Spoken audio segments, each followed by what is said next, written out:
Hey guys, it's Megan. Okay, that was a little creepy. I got that. When I was in middle school, our school had a closed circuit, I guess you'd call it, TV station. And we were able to do little stories and stuff and edit them and put them to where people could see them. And then we were allowed to go on a field trip around the base that we were living on and go to where they did the news and the weather and stuff. The TV station. We had a TV and a radio station living overseas, so we got to tour it and take turns in front of the green screen and just play around with it, which was kind of fun. I went on to high school, and I wanted to join my school's journalism team because I wanted to work on the newspaper.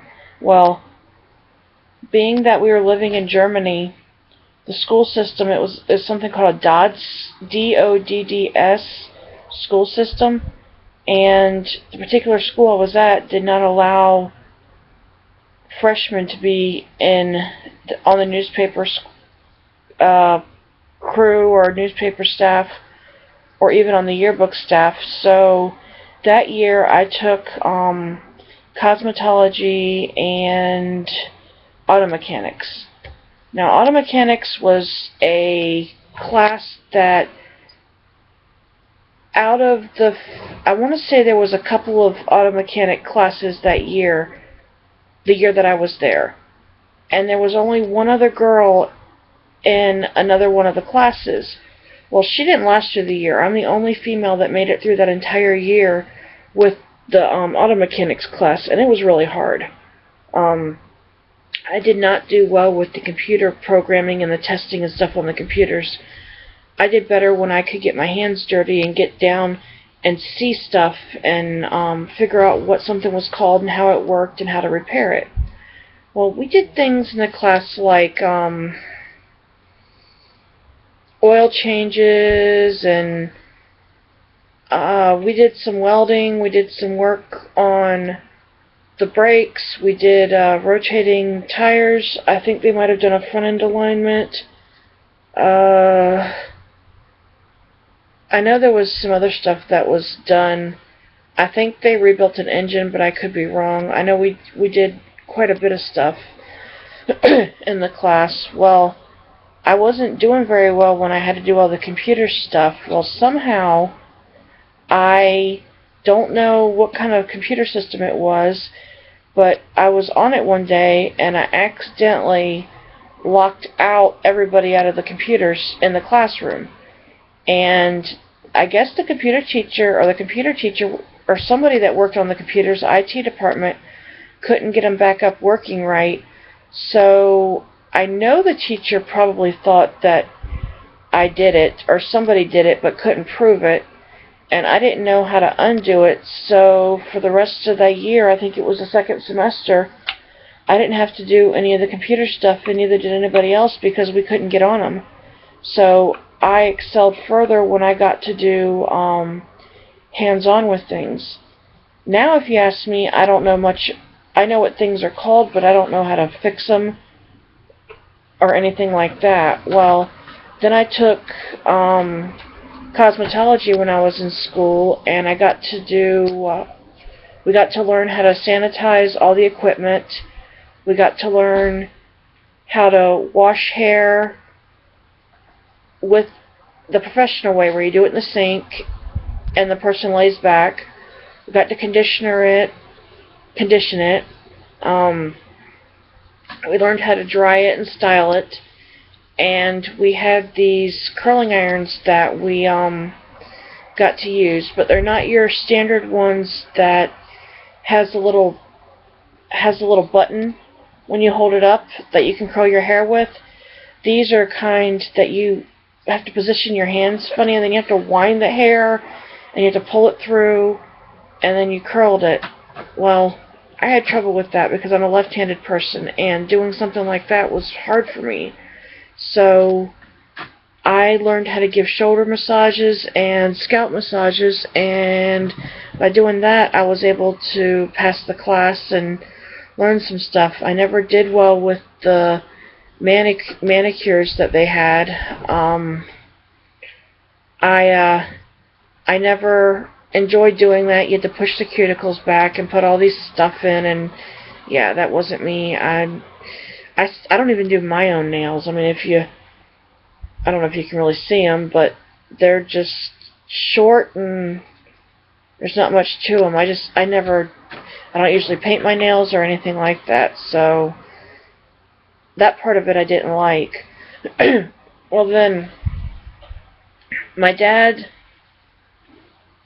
got stationed to Virginia, and excuse me, when I started the school here, I was in a grade that was high enough to be on the newspaper staff, so I joined that.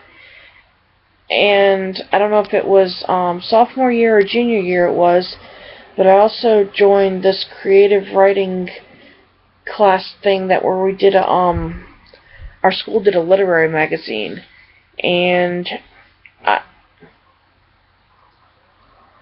I had been writing poetry and such, so I submitted a few things, but I'm not sure if any of my stuff got published. One thing might have, but I got to work on the business side of it, where I had to manage the ads and what companies owed us money and how much and where they were going to place the ads and everything. I was considered the quote-unquote business manager, which was, just, I don't know, it was an okay position, I guess. It gave a lot of creative outlets, and I mean, I could do more in that position than I could have if I was just submitting something. So it was more creative freedom, I guess you'd say. So I did that, and then I made it through, I want to say sophomore, junior, then senior year of high school.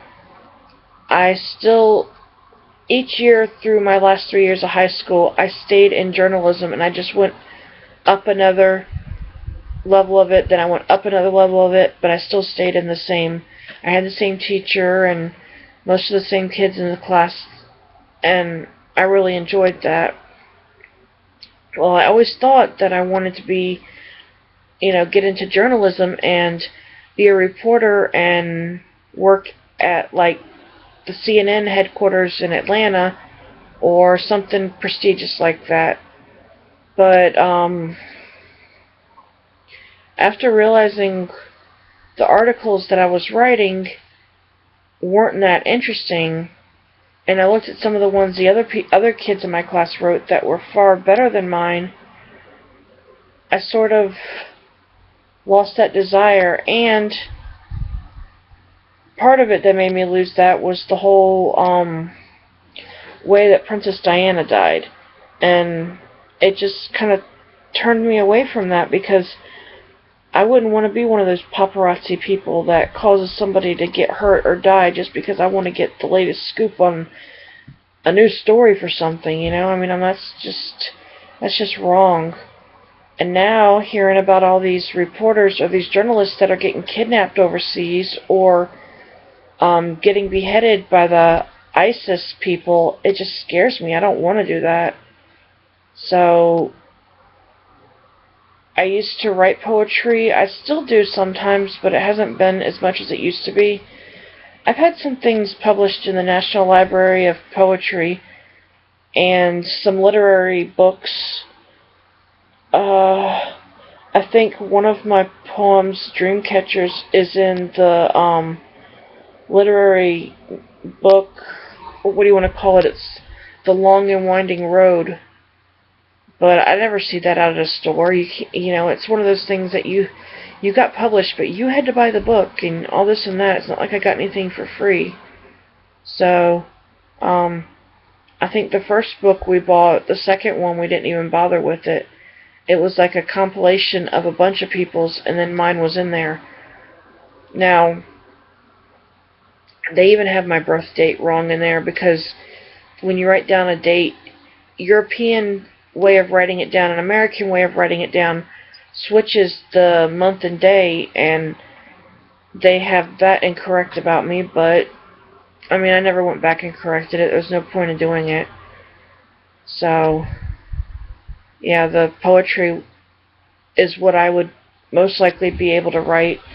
I've tried to write short stories, and I can do pretty well for a while, and then I just, like, write myself into a corner, and I can't go anywhere.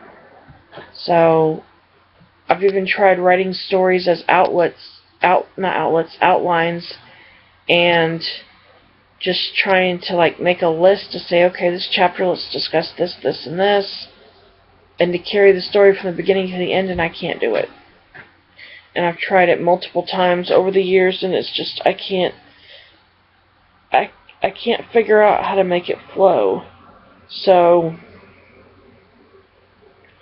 I'm trying to find a new hobby, and I think I found it in doing these YouTube videos. So, this is my way of being able to tell you what's going on in the world today, and my opinions and such. And if you knock them down, you knock them down. If you don't, you don't. I mean, at least you've sat here and listened to me ramble for a while. Maybe you get an idea for a project for you. I mean, I don't know. I've just been looking for something, and I sort of started with this.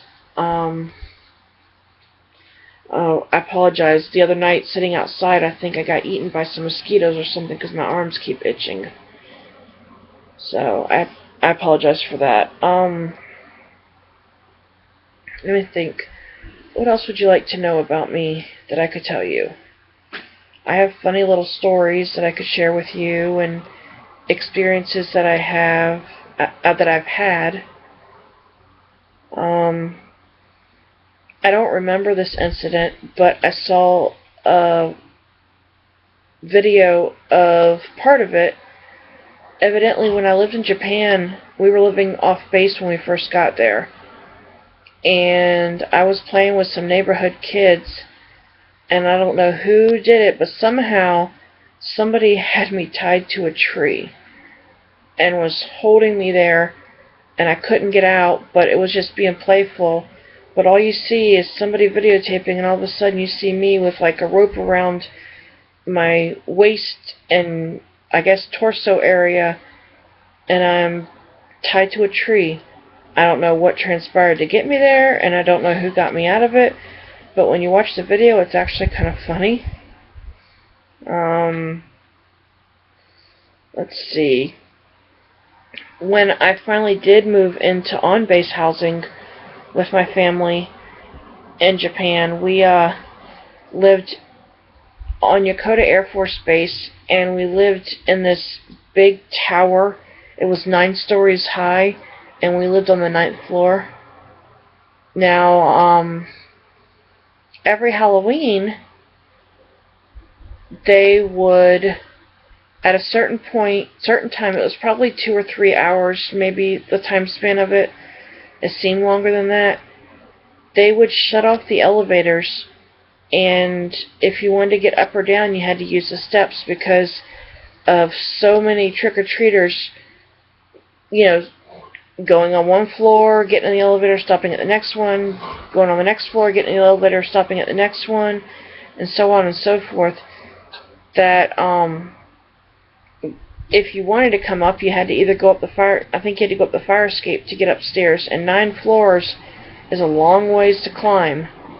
So they would just cut the elevators off for, a span of, I guess it was anywhere between 2 and 4 hours.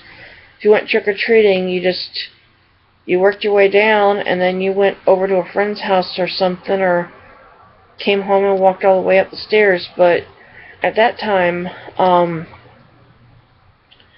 don't remember if my dad would go with us, but I know it'd be me, my stepmom, my sister, and then eventually we had another sister when I lived there. She was born in Japan, and it was hard to do that with a baby, to walk up and down the stairs. So usually what we did was we would go something with the church, or would go and do something and not come home until after the elevators were turned back on, so we could get up in the apartment, because I know my mom couldn't carry a stroller up and down the stairs with my little sister. It was impossible to do that. So we had some fun, and then there was this office party that my dad took us to for one of his coworkers that I also have on a home video, and it was a costume party, so most everybody was dressed up. There weren't really that many kids there. There might have only been just me and my sister. I don't really know, but we had cave woman costumes. And if I look at those costumes now, I see something differently than I did back then. It was just those things, even though they were costumes, they were kind of skimpy. And, you know, I guess looking back, you see things differently. Back then it seemed like it was okay, but now that I look at that, I'm like, I can't believe I wore that. So I've had some interesting costumes over the years. I just wish I could have had something like really cool that took a lot of work and makeup like they do on the movies now, that looked realistic.